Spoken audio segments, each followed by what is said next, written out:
C'est une vie tellement tranquille que quand ils viennent à confesser Jésus-Christ comme Seigneur et comme Sauveur, et que malheur se trouve sur leur chemin, pour ceux qui ne savent pas résister dans la foi, ils vont jusqu'à même maudire Dieu. Pour certains chrétiens, les choses devaient aller, quand ça ne va pas, une fois qu'on est venu, qu'on est devenu chrétien, allez, tout commence à marcher comme sur des roulettes. Cependant, même si devant, au bout du tunnel, se trouve la lumière, se trouve la gloire, il va falloir passer par un chemin souvent assez pénible. Et il y a donc un certain nombre de principes, il faut pouvoir les comprendre. Quand on ne les comprend pas, on ne les a pas compris, on est mélangé dans sa vie chrétienne. On est mélangé. Le texte sur lequel nous voulons donc nous appuyer pour notre message aujourd'hui, c'est bien le livre de Josué. Josué, le chapitre 5, et nous irons du verset 2 jusqu'au verset 15. Je voudrais que ceux qui peuvent prendre note prennent note. Nous n'allons pas lire ce texte, puisqu'il est long. Je vais simplement prendre le soin de l'expliquer. Vous savez, le peuple d'Israël a fait 400 ans en Égypte, en esclavage. Dieu a promis que le moment viendrait où il délivrerait son peuple.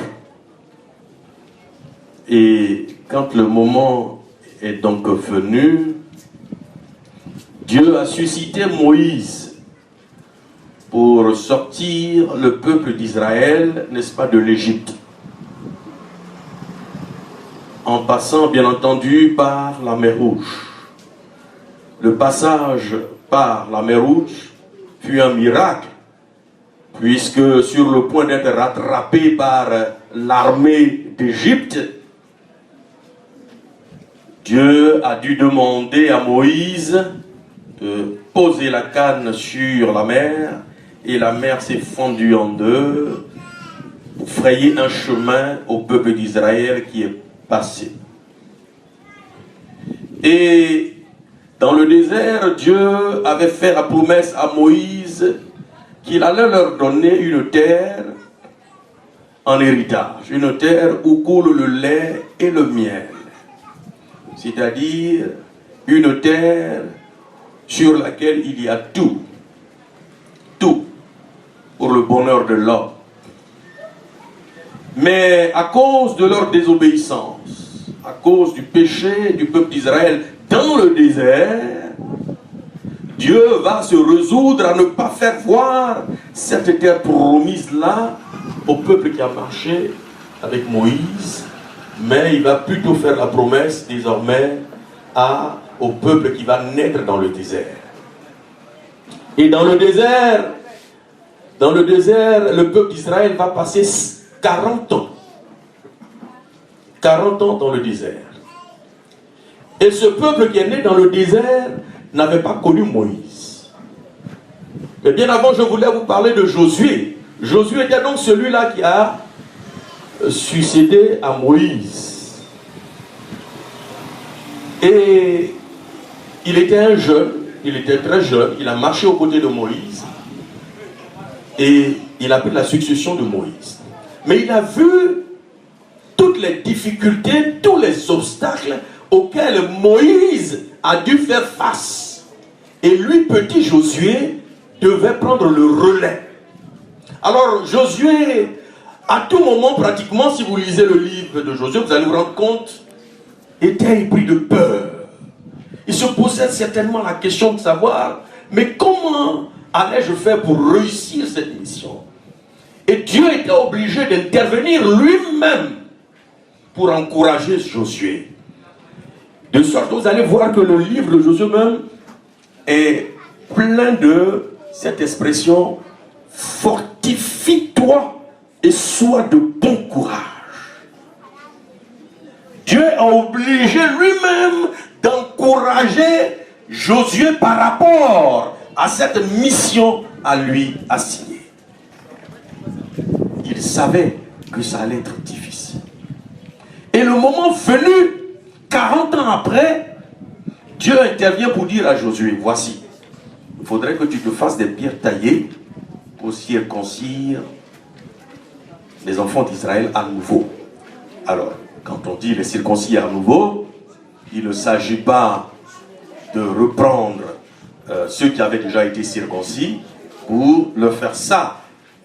Mais ceux qui étaient nés dans le désert n'avaient pas connaissance de cette alliance qui avait existé entre Israël et Dieu au temps de Moïse. Et la circoncision était donc l'expression de l'alliance de Dieu avec son peuple. Donc ce peuple-là devait, lui aussi, ses enfants de 40 ans, de 38 ans, de 20 ans, devaient eux aussi rentrer dans l'alliance avec Dieu.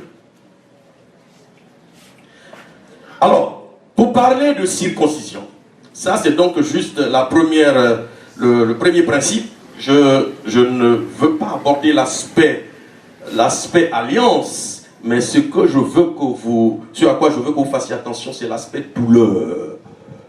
La douleur qui se trouve dans la circoncision. Les femmes ne savent pas ce que c'est, mais les hommes sont passés par là. Pour certains, très tôt, à 8 ans, moins de 8 ans, quelques semaines, vous avez été circoncis. Mais dans tous les cas, la circoncision est chose douloureuse. Et Josué devait faire face à des enfants qui avaient de 0 jusqu'à 40 ans. Il y avait des gens qui déjà avaient un âge très avancé. Vous imaginez la douleur qu'ils devaient ressentir. Et ça, c'est parce qu'ils étaient en train d'emprunter le chemin qui devait les conduire à Jéricho, la terre que Dieu leur a promise. Ils devaient donc arriver à leur destinée. Mais avant, il fallait qu'ils passent par cette épreuve de douleur. Que le chrétien ne s'imagine pas qu'on rentre dans la gloire sans douleur. C'est cela que je veux faire ressortir. Quand vous êtes sur le point de connaître la gloire, vous êtes sur le point de voir tout ce que Dieu vous a promis dans votre vie s'accomplir, le monde des ténèbres dans son ensemble se déchaîne contre vous. J'imagine que ça n'a pas été facile pour le patriarche aujourd'hui dans sa position. Je sais que dans les débuts, je crois, je suis convaincu qu'il a dû être terriblement secoué, physiquement que spirituellement. Parce qu'il devait occuper une position de gloire, une position d'élévation. Et cela n'est pas fait pour plaire aux méchants. En Christ, que Dieu vous bénisse. Voilà donc un des principes que le chrétien doit comprendre. Il y a souvent que dans ta vie, il paraît évident qu'aujourd'hui, avec les nombreux diplômes que tu as, si tu frappes à cette porte, non, travaille, ça y est là, ça t'attend, tu vas voir. Mais ça va être douloureux de te rendre compte que malgré tes diplômes, souvent tu fais des entretiens, il y a des gens qui ne sont pas mieux notés que toi. Mais tu vas apprendre à la dernière minute qu'en réalité tu étais le majeur, mais tu as été recalé. On a pris quelqu'un d'autre qui à peine avait eu la moyenne. La douleur, c'est un principe qui gouverne la vie du chrétien. Si tu n'as pas compris qu'en tant que chrétien, tu dois passer par là. On dit souvent que l'or ne devient pas pur quand il n'est pas passé par le feu. N'est-ce pas? Pour que l'or devienne pur, il faut qu'il soit passé par le feu. Il faut qu'il soit passé par le feu.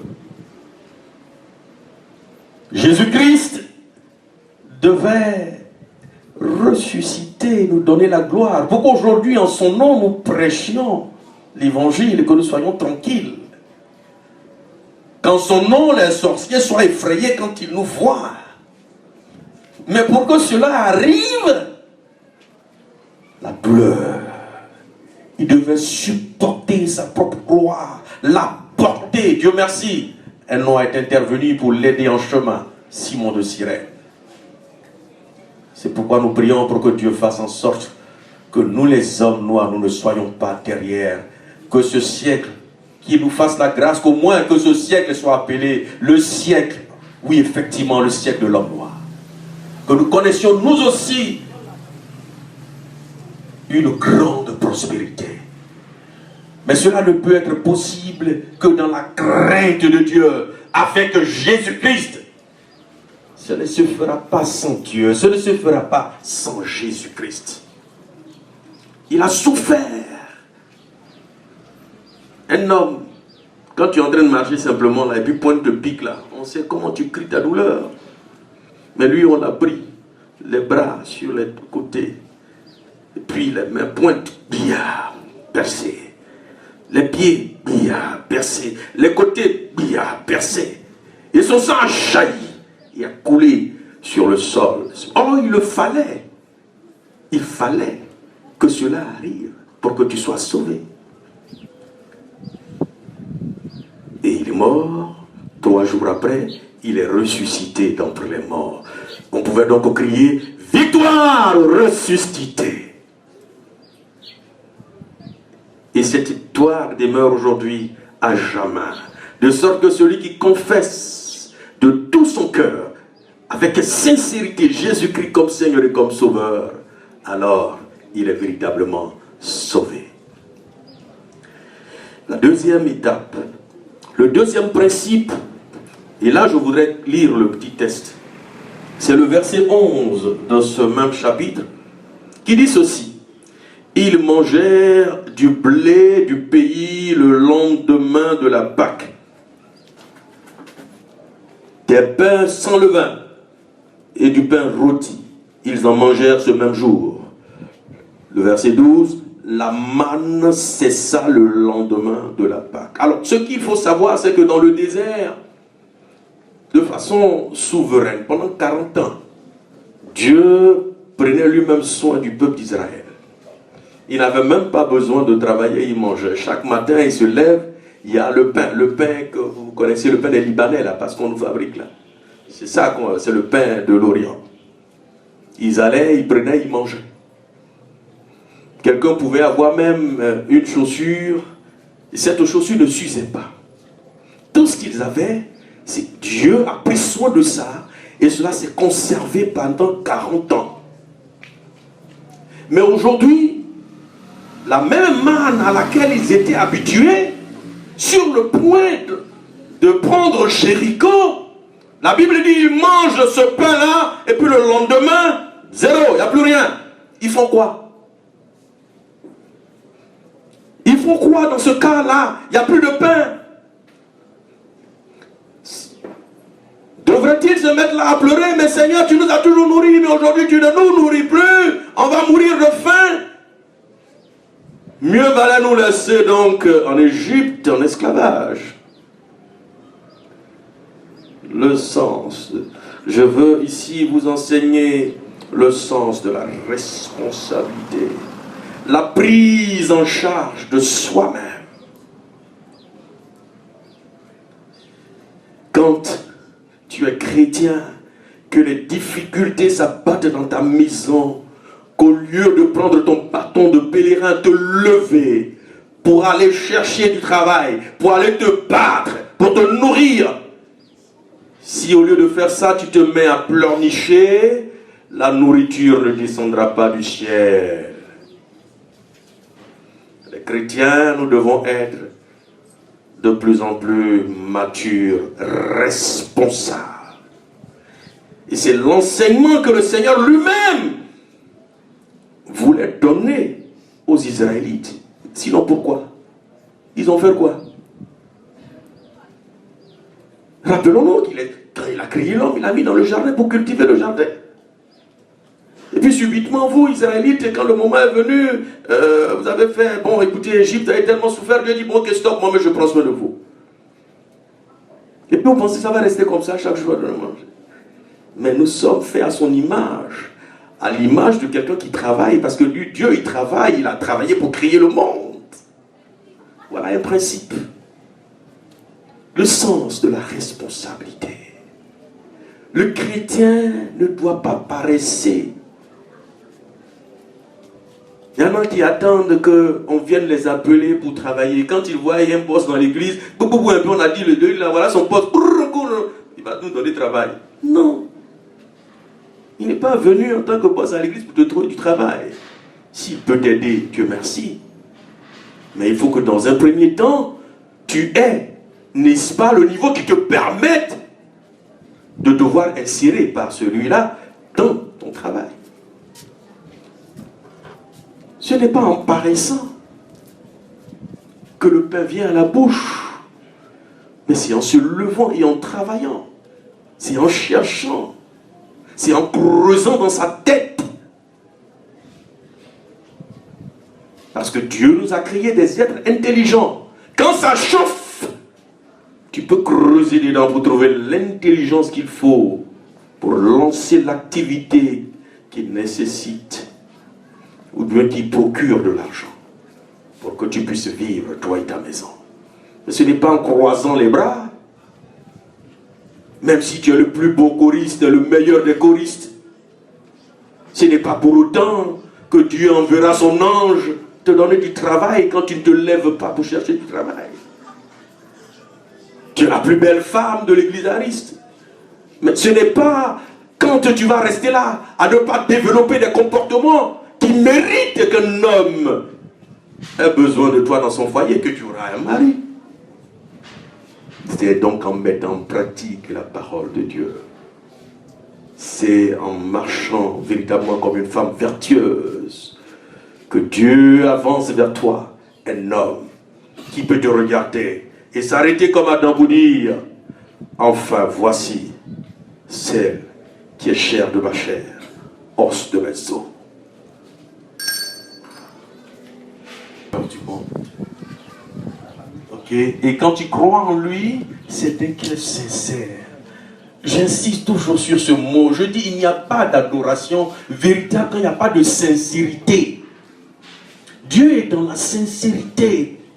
La condition pour que Dieu t'écoute, quand tu as l'impression que tu cries, Dieu n'entend pas. La condition essentielle, c'est que tu sois sincère. C'est-à-dire ce que tu dis à Dieu là, ça te vient du plus profond de toi. Quand tu confesses tes péchés là, ça te vient du plus profond de toi. C'est avec le cœur, véritablement que tu confesses là. Mais ce n'est pas de la bouche juste pour plaire aux hommes.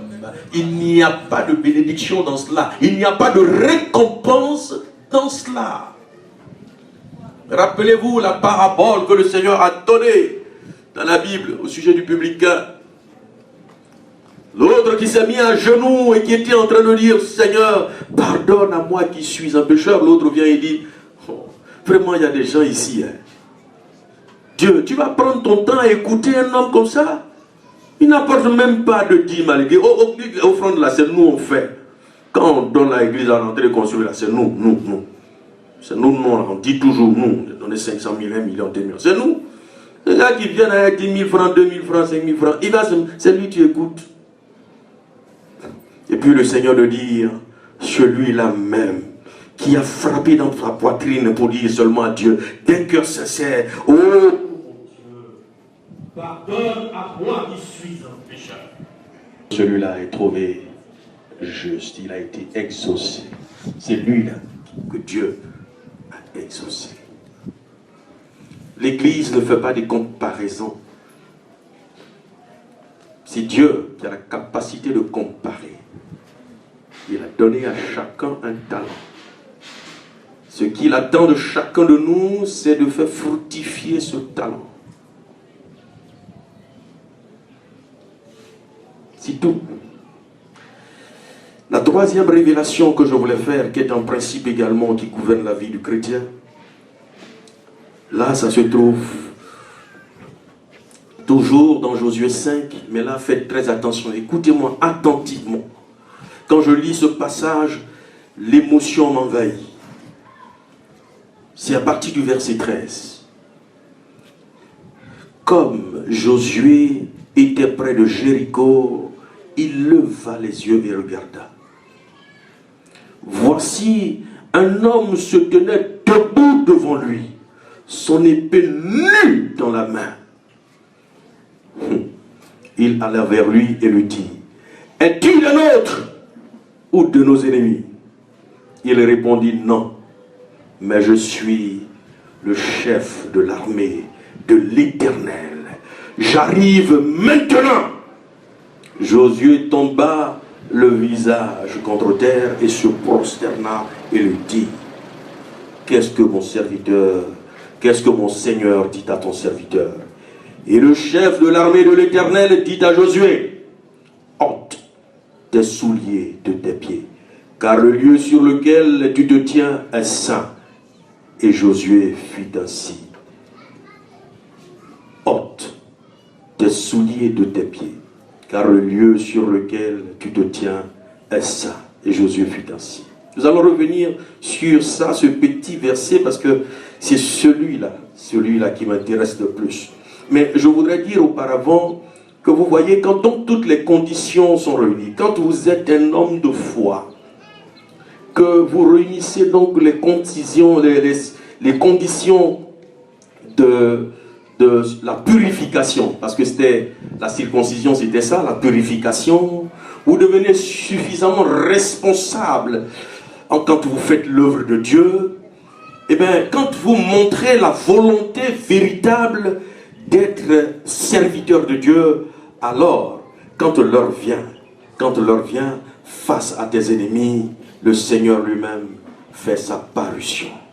C'est cela qui est arrivé. Le Seigneur est descendu parce que les conditions étaient réunies. Et celui-là, le Seigneur, déjà dans l'Ancien Testament, c'est bien de Jésus-Christ qu'il s'agit. Parce que vous voyez les anges. Habituellement dans la Bible, les anges, ils n'acceptent jamais l'adoration. Si c'était un ange, quand Josué s'était incliné devant lui, il allait refuser cette prosternation.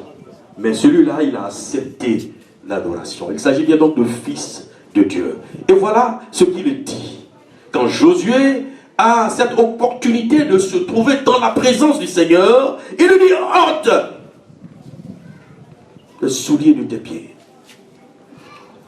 Ôte tes chaussures de tes pieds. Non, je ne suis pas en train de vous dire qu'il faut faire comme font certains, venir à l'église sans chaussures. Ce n'est pas de cela qu'il s'agit. Mais il s'agit d'un symbole très fort. Vous savez, la chaussure, ce que ça représente.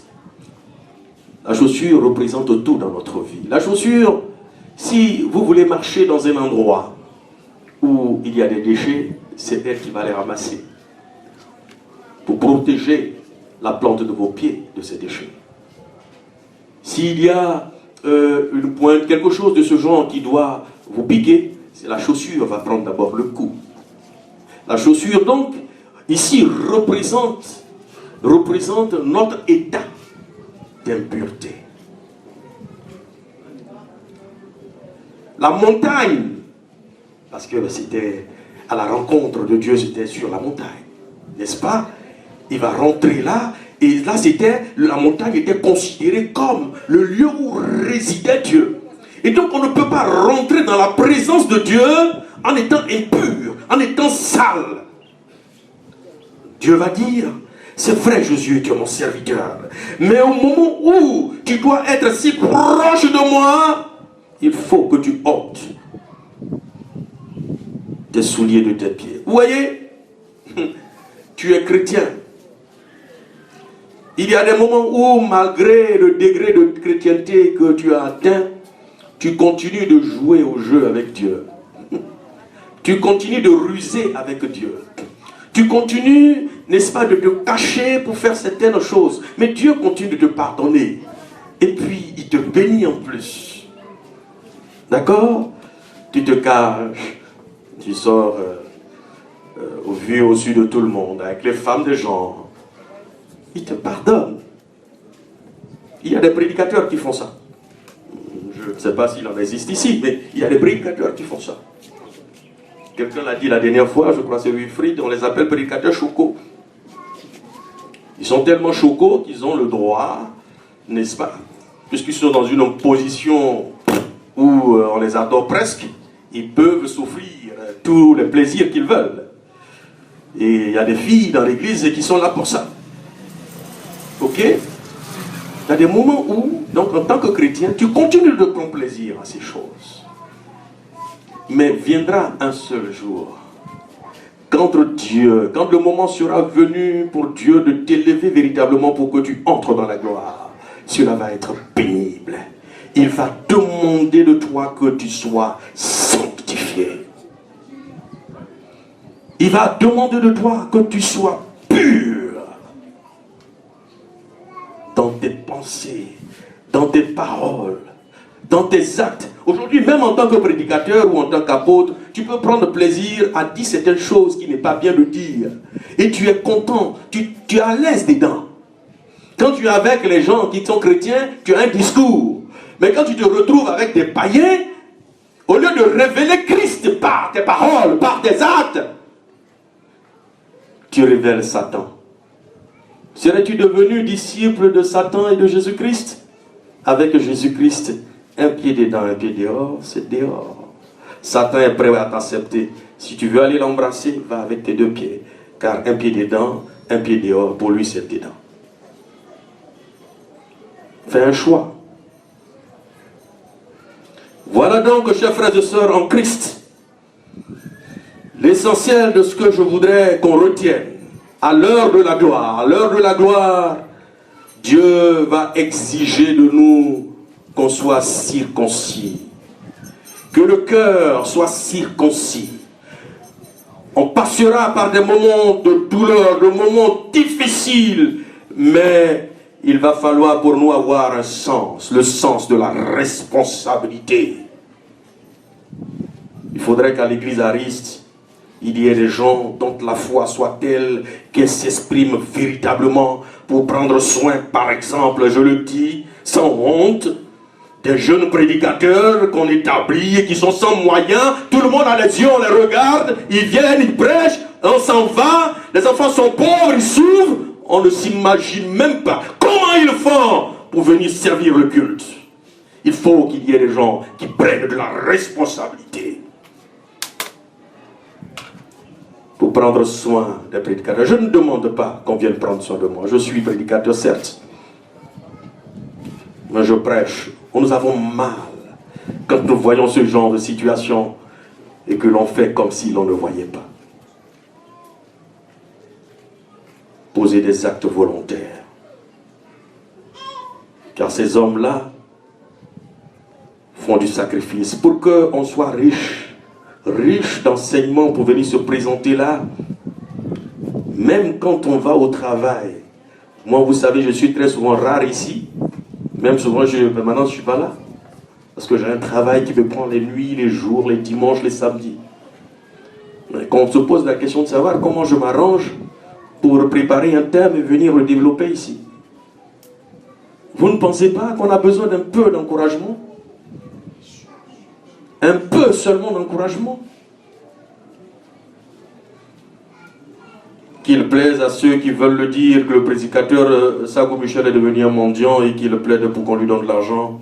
Il n'en est rien du tout. Mais je parle à votre cœur et à votre conscience. Que l'Église devienne à ce siècle nouveau suffisamment responsable. Et l'Église, ce n'est pas un homme. C'est plusieurs hommes. C'est vous tous. Tout le monde à la fois. Tous. Selon que chacun a compris. Des gens le font et ils sont bénis. Je me demande même au bout d'une année si ils sont au moins 10 personnes qui viennent offrir quelque chose au patriarche. qui viennent faire un petit geste au patriarche. Ils sont nombreux à venir demander des prières. Mais je vous rappelle, Abraham était quelqu'un que Dieu avait béni. D'une bénédiction qui était telle que la Bible dit, ceux qui bénissaient Abraham étaient bénis. Et ceux qui le maudissaient étaient maudits. Et je crois que si moi j'avais existé à cette époque, la seule chose certainement que j'aurais eu à faire, c'est de me réveiller à 5 h du matin, aller m'arrêter devant la porte d'Abraham. Père, grand-père Abraham, sois béni, sois béni, sois béni. Que Dieu nous aide. Le thème de la semaine, c'était pratiquer la parole. Voici le peu que l'Esprit de Dieu a bien voulu que l'on entende aujourd'hui, que celui qui a des oreilles pour entendre, entende.